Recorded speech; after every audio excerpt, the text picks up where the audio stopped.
Bonjour et bienvenue à tous dans ce nouveau numéro d'En Visite Chez. Dans cette émission, je vous propose de m'accompagner en compagnie du docteur Romain Lasseur, en visite chez un spécialiste du secteur du pest control. L'occasion alors pour lui de nous faire découvrir son métier, son environnement de travail ainsi que son équipe et de discuter avec lui de sa profession. Bienvenue dans En Visite Chez.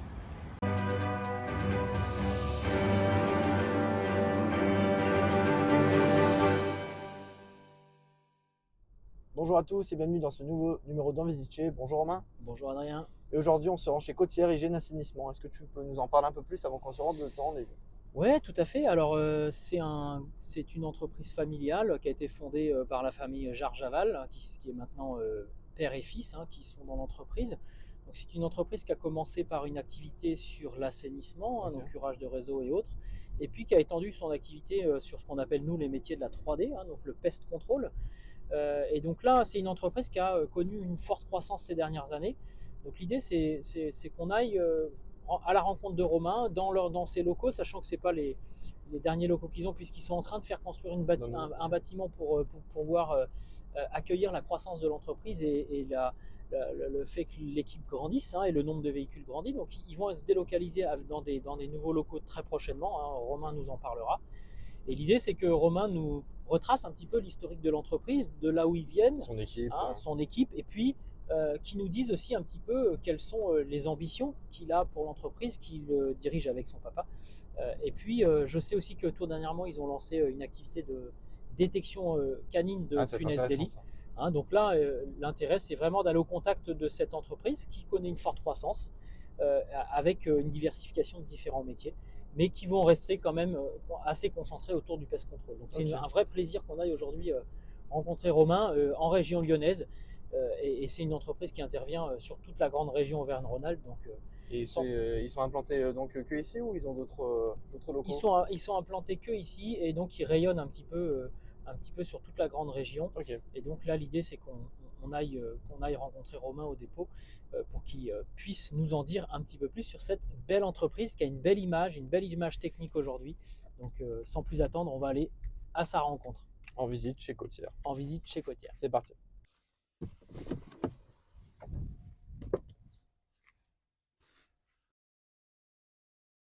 Ça y est Romain, on vient d'arriver sur les lieux. Et ouais, on vient d'arriver sur le site Tu viens de avec nous. la Côtière Hygiène Assainissement. Et d'ailleurs, je vois Romain qui nous attend. Sans plus attendre, on va les retrouver. Salut les gars, Salut, ça va Romain? Romain de Côtière. Salut, ça va? Ça va et toi? Bah ouais, content d'être arrivé Bienvenue. parmi vous. Merci. Bienvenue à Pusignan. Ouais, bah voilà, on est arrivé donc du coup chez la Côtière et là l'idée c'est que vous puissiez nous présenter la boîte. C'est ça, exactement. Romain qui est un des fondateurs de l'entreprise avec son père, qui va nous présenter un petit peu son équipe sans plus attendre. L'idée c'est qu'on va se poser un petit peu pour que tu nous racontes. Ouais, bah venez. Tu venez nous chez invites? Allez, Allez, à tout de c'est suite. parti. Alors, quand est née votre entreprise? Alors, Côtière est né en 2015. Donc, c'est mon père qui a fondé Ah ouais, l'entreprise. c'est récent en fait. Ouais, c'est ça, c'est récent. En fait, mon père travaillait dans un grand groupe auparavant et il a décidé de partir à l'aventure tout seul, en commençant par l'assainissement. Ouais, c'est ça, ouais. Et puis, en final, on a créé vite une synergie avec la maîtrise des nuisibles et la ventilation. Donc, on a 3 métiers aujourd'hui qui nous concernent et qui nous réunissent. Et donc, historiquement, c'est l'assainissement, et ensuite la ventilation et la 3D, ça arrive quand dans Alors, l'histoire? d'abord l'assainissement en effet, et D'accord. après la maîtrise des nuisibles et la ventilation en complément. Ouais, ok. Mais historiquement, la maîtrise des nuisibles est vite venue avec l'assainissement, puisque dans son ancien groupe, il travaillait déjà D'accord, en synergie en avec 3D. ces deux Exactement. activités. Et alors, c'est quoi votre périmètre d'intervention? Alors, le périmètre, nous, on intervient surtout dans le logement collectif. D'accord. On fait beaucoup voilà, de bailleurs sociaux, de syndics, etc. Mais on est en train de se spécialiser de plus en plus dans l'industrie, voilà, dans le privé, Dans le service aux dans le entreprises. particulier, exactement, Ouais, voilà. d'accord. Donc ça, voilà, c'est nos domaines d'intervention. Et puis on intervient surtout en Alpes et surtout Bourgogne. D'accord. D'accord, Rhône-Alpes et Bourgogne. Ouais, Ouais, c'est ça. donc grande région, quoi. C'est ça. Ok. De qui est composée votre équipe? Alors, bah, on est de plus en plus nombreux, forcément. Donc, mon Vous êtes père, combien là là, on est aujourd'hui? 25. Ah, vous êtes 25, 25. voilà. Donc, mon père est à la tête toujours de l'entreprise. Il est assez éloigné de la retraite. Maxence est responsable technique. Je m'occupe plutôt de l'administratif et puis je suis aussi maître du chien de punaise de lit. On a deux équipes canines maintenant pour D'accord. la Ouais, détection. on en parlera tout à l'heure. Ouais. Exactement. Ouais, Voilà. super. Après, il y a la partie bureau qu'on découvrira peut-être plus tard, et toute la partie technique. Et il y a on est 15, 16 techniciens. Ouais, un peu plus même, Voilà. peut-être D'accord. une vingtaine. Ouais. D'accord. Ça Donc bouge. autant de véhicules, quoi. C'est ça, exactement. Et autant de...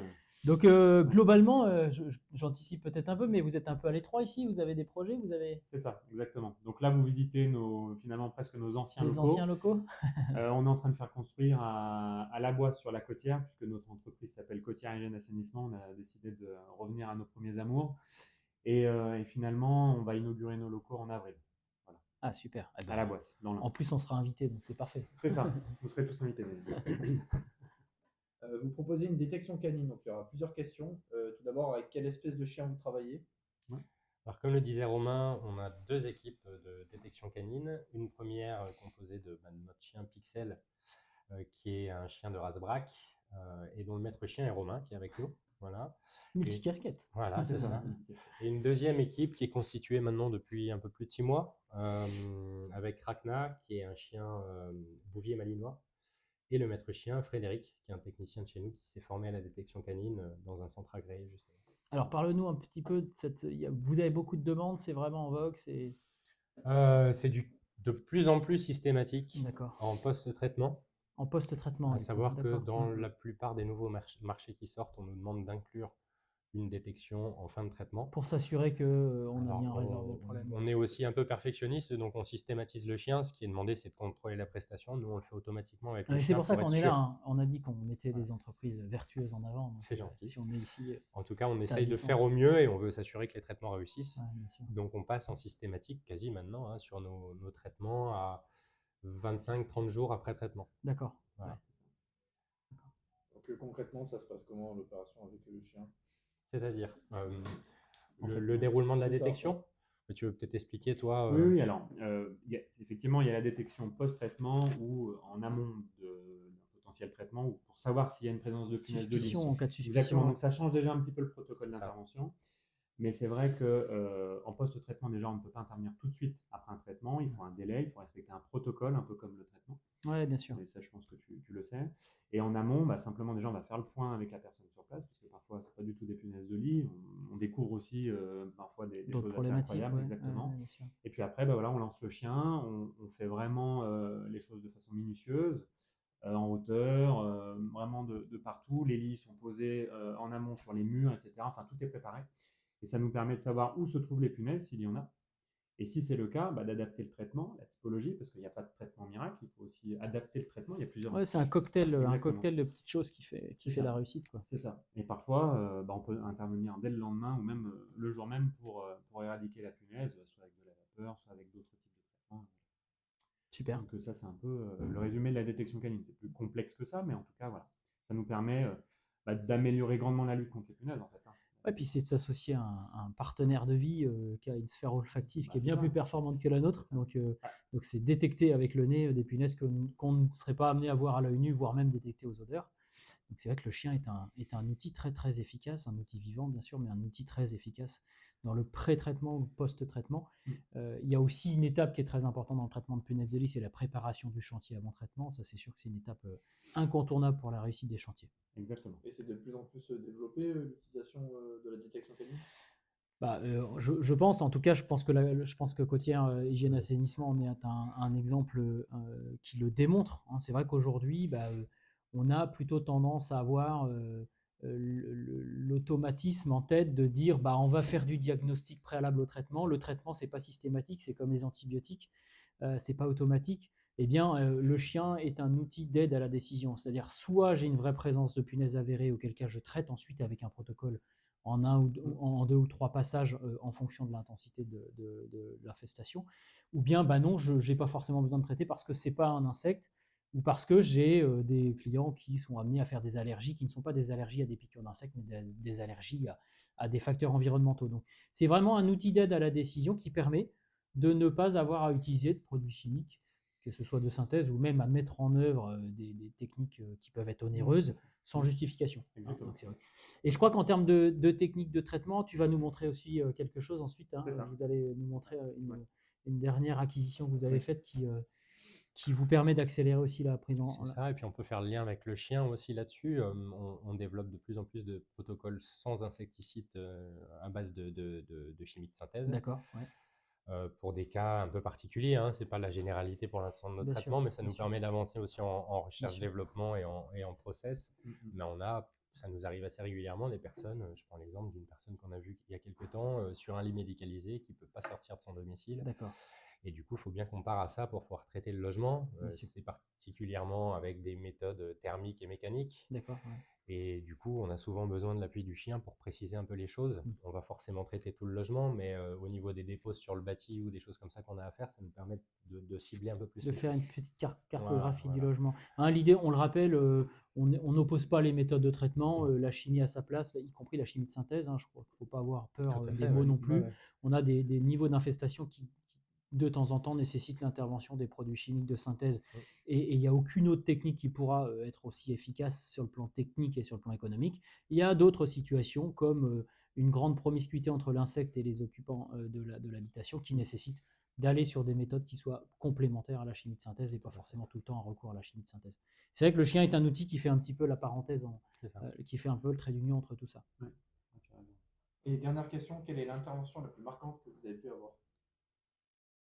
Problème en punaise de lit? Ouais, alors c'est forcément les punaises de lit, parce que c'est un insecte qui est impressionnant de toute façon.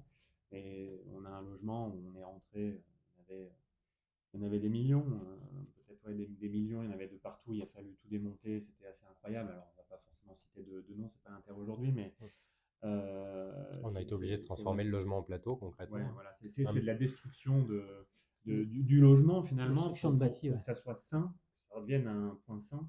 Au moins sous contrôle, quoi. Mais exactement. Mais en tout cas, c'était pas le seul logement concerné. Et il a fallu travailler sur le voisinage, sur tout le reste. C'est ça aussi qui est intéressant pour nous. La punaise de lit, c'est une réflexion globale. C'est pas. Ouais, qu'ici, réflexion est approximative ou pas complète, Exactement. l'animal t'échappe. Exact. Et c'est là où on peut mesurer effectivement la pertinence de ces protocoles et la pertinence de son savoir-faire technique. Hein. Je pense qu'ici, on n'a pas forcément besoin de le démontrer. L'intérêt, c'est que c'est blanc ou noir, la punaise des lits. Hein. C'est vrai que si on n'est pas complet et exhaustif dans son approche, eh bien, l'insecte nous échappe et ça peut rester problématique, quoi. Et il faut savoir rester humble pour la punaise de lit. Voilà. Non, mais c'est important. Alors peut-être que tu peux nous montrer le nouveau matériel que vous Ouais, avez avec acheté plaisir. pour justement parer à ce problème de punaise des lits. Donc là, Romain va nous montrer sa nouvelle acquisition. Hein, je vais le laisser parler à ma place. Ouais, alors du coup, on a créé un partenariat avec une entreprise de la région, même de notre département. Et donc du coup, voici les cuves. Donc ça nous permet de chauffer le mobilier, les textiles et autres donc, dans le cadre de traitement punaise de lit. On va vous l'ouvrir juste après. Simplement, voilà. Je ne vais pas tout vous expliquer, mais ce qu'il faut retenir, c'est que les cuvages, donc c'est la chaleur. Et la chaleur, ça nous permet donc de chauffer l'insecte et sur des durées différentes, mais grosso modo en moyenne 4 à 5 heures. Ouais, c'est ça. Et donc avant, nous, on utilisait, et on utilise toujours la congélation, mais la congélation, c'est plus long. C'est très énergivore. Voilà, c'est très énergivore. Et en ce moment, cette actualité, Ouais. ça nous permet de faire des grandes économies d'énergie. Donc, et ça, c'est vraiment prouvé. Hein. Nous, on l'a testé, c'est vraiment... Et on part du principe que l'insecte, dès qu'on dépasse 56 degrés, il commence à pas être très bien. C'est ça. Il y a notamment les protéines de ce qu'on appelle la carapace, qui est la chitine, qui polymérise à cette température et donc qui neutralise l'insecte. Et l'œuf, vous avez de l'expérience là-dessus? Ouais, tout à fait. Tout à fait, ça D'accord. fonctionne. Donc, assez tous bien les là-dessus. stades larvaires et en tout cas tous les stades de la punaise sont neutralisés avec la Tout est chaleur. une question de trouver le bon équilibre entre le temps de chauffe Ouais. et le matériau qu'on applique. La D'accord. grande différence aussi avec les tubes, c'est qu'on va pouvoir passer tous les composants électroniques, Ouais, téléviseurs, d'accord. ordinateurs. Ce qui ne passerait On pas peut en pas passer en congélation. congélation. Par Ouais. contre, ça implique de baisser un peu au niveau de température et d'allonger la durée de traitement pour avoir bien une température létale quand même. Ouais, du coup, on va vous montrer Donc, les... tu nous présentes le matos? Ouais, pas On de va déjà souci. regarder le cœur de la machine. Hop. Voilà, justement, elle est chargée. Vous avez à l'intérieur différentes sondes qu'on met justement au cœur des sacs qu'on a préparés. Ouais. 2 au fond, 2 ici. Et ça va contrôler en temps réel les températures. La Avec montée en température, Voilà, la venez. température atteinte. un D'accord. pointage. Alors c'est nous qui réglons le pointage toutes Voilà. les minutes, toutes les 5 minutes, etc. Donc en là, fonction tout du type de traitement. matériel peut aller là-dedans. Oui. On est d'accord. Contrairement Une au congélation froid, qui ne permet pas de congeler des éléments électroniques, voilà, par exemple, l'électronique passe pas au ordinateur, froid. téléviseur, C'est ça, radio, c'est etc. C'est ça l'avantage du chaud et le fait que ce soit moins énergivore, quoi. Il y a l'avantage technique de pouvoir tout traiter et l'avantage financier aussi de faire les économies d'énergie et de rapidité de cycle. On n'est pas obligé d'attendre 4 ou 5 jours que ce soit congelé. Là, dans la journée, c'est fait. Et vous avez vos propres programmes du coup? Voilà, on a plusieurs programmes qu'on a développés. Déjà, pour que vous voyez une vue en cycle de chauffe, vous avez les 4 sondes que je vous indiquais. Excellent. Voilà, qui sont là. Une température de consigne qu'on met pour la température d'ambiance globale. Et puis là, c'est la mesure actuelle des sondes, puisque c'est pas en train de chauffer. Et puis après, on crée différents programmes qu'on est encore en train de développer. Vêtements, mobilier, électronique, électroménager, libre, qu'on peut modifier à tout moment et qu'on fait varier en fonction de ce qu'on veut obtenir, quoi. Voilà. Excellent, c'est vraiment des méthodes complémentaires en action, quoi. C'est ça. Ouais, Et en fait, puis, il n'y a plus de limite au traitement. Là, on peut tout faire. D'accord. Voilà. Et si on lance. Voilà. Super, Là, donc vous avez la température qui sort. grosse activité sur la punaise des lits, du coup. Ouais, alors, Voilà. La machine était lancée. Super. Alors, c'est quoi ta vision, Romain? Comment tu vois le développement de ton groupe ensuite? bon, ce qui est sûr, c'est que nous, nos 3 activités sont quand même assez complémentaires. L'activité 3D, on est quand même assez nombreux dessus. On a acheté un camion en assainissement. Donc nous, c'est plus l'assainissement qui va être amené à s'accroître parce qu'en fait, il y a beaucoup de besoins. À se développer, ouais. Exactement. Et puis souvent, en fait, les problématiques de nuisibles vont se retrouver en assainissement et vice-versa. Ouais, bien sûr. Et voilà, nous, vraiment, l'esprit, c'est de garder cette réactivité et puis l'aspect familial plutôt de l'entreprise. On est vraiment une équipe soudée, on se connaît très bien et le but, c'est pas de devenir une multinationale, c'est vraiment répondre aux exigences parce que la punaise de lit, les rongeurs, ça demande de l'exigence et de plus en plus de réglementation. Nous, maîtrise on a été normé CEPA là, il y a de ça 2 mois. Ah, super. Ouais, donc on essaye voilà, de se normer, de se professionnaliser parce que voilà, la 3D, c'est plus simplement, enfin voilà, on en parle souvent, mais le poseur de boîte, c'est vraiment de la réflexion. Ouais, et, c'est ouais, de l'ancien temps, ça. c'est ça. Ouais, d'accord. Donc nous, on est tous d'accord là-dessus et on tend à ça, quoi. Voilà. Alors, parle-nous de ton compagnon de travail privilégié sur la punaise des lits. Ben voilà, alors là, je vous présente Pixel. Donc c'est un chien de chasse, comme l'a dit tout à l'heure Maxence. Lui, ça fait 3-4 ans qu'il sent les punaises, donc il en a déjà vu pas mal. Quelques centaines. C'est ça, quelques centaines. Et donc, quand on ne travaille pas sur le terrain, on l'entraîne quand même, soit ici dans les locaux, soit sur des logements vacants. Et ça nous permet voilà, de toujours développer la truffe parce que les chiens de chasse ou les chiens, les bergers, etc., ont toujours besoin de sentir. Voilà. Et de Donc, s'entraîner, ouais, de s'entraîner exactement. pour entraîner la sphère voméro-nasale pour pouvoir C'est ça. capter en permanence C'est ça, les odeurs. exactement. Et effectivement, c'est une belle démonstration que on gère du vivant avec du vivant. Donc, C'est ça, on s'appuie sur les compétences qu'on n'a pas nous pour détecter des odeurs. C'est vrai exactement. que nous, on a perdu la capacité de détecter des phéromones d'insectes, par exemple. C'est Et ça. donc, c'est notre ami le plus cher qui le fait à notre place. Et c'est vrai qu'aujourd'hui, ça va vraiment dans le sens de ce qu'attend la société. C'est-à-dire, on ne traite pas bêtement sans savoir ce qu'il y a. On va déjà faire un diagnostic et ensuite, on verra si ça nécessite de passer au traitement ou pas, quoi. Bon, Romain, un grand merci Allez, pour ton accueil. merci en tout beaucoup. cas, bravo pour tout ce que vous C'est entreprenez gentil. et pour la belle C'est boîte. gentil. Merci. Merci pour tes explications d'être venu. convaincantes et puis Au plaisir. cette belle évolution, cette belle innovation sur la grosse problématique du moment qui est la punaise des lits. C'est ça. Bon, à bientôt. Merci, à bientôt. Au revoir.